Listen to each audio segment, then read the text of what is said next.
25.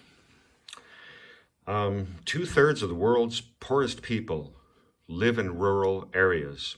They are mainly involved in subsistence agriculture. What explains why poverty remains at a high level for subsistence farming families?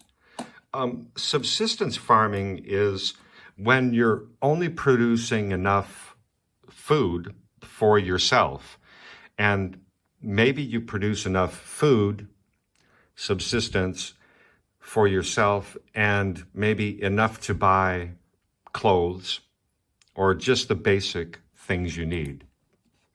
So let's see, they are mainly involved. What explains why poverty remains at a high level for subsistence farming families? A says a lack of finance to buy machinery to improve productivity. That, yes, A is probably the answer.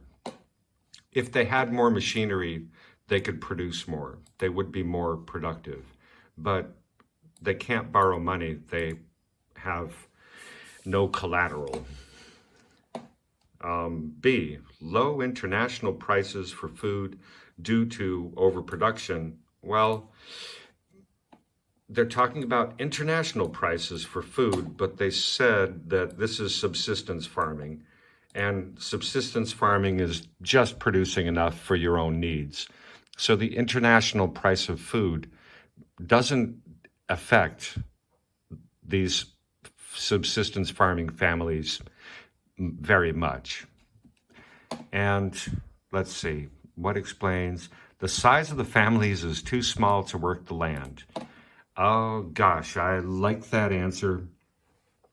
But, you know, if they could buy some machinery, a tractor, right, they could be more productive. So maybe the size of the families is their labor, right?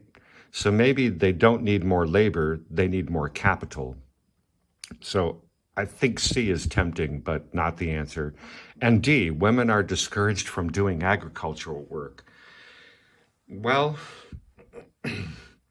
that would increase their labor, their supply of labor, but maybe they need more capital, more machinery. And to be honest, I think if you're subsistence farming, then, and the women need to do some agricultural work, then they do it.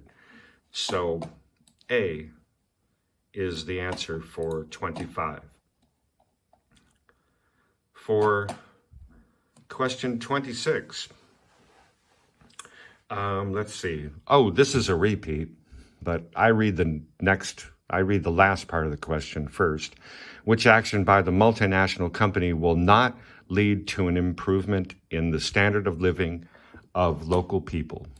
Will not lead to an improvement for local people. A says building roads to assist transportation. That will improve the standard of living for local people. They can use the roads. Exporting mineral ore. Let's see. The government of a developing country allows it's a multinational mining company. So exporting mineral ore will improve the standard of living for the local people, because that's how the company makes its profits. And then they'll hire people, local people. They hire local people to mine ore, and they can improve these people's standard of living. C, providing skills training would always or almost always improve your standard of living. If you have higher skills, you can earn more money. So the answer must be D, and D says returning profits overseas. So that's true. D, it's true that D will not lead to an improvement in the standard of living of the local people. The money is going to a different country. So the answer for 26 is D. Question 27.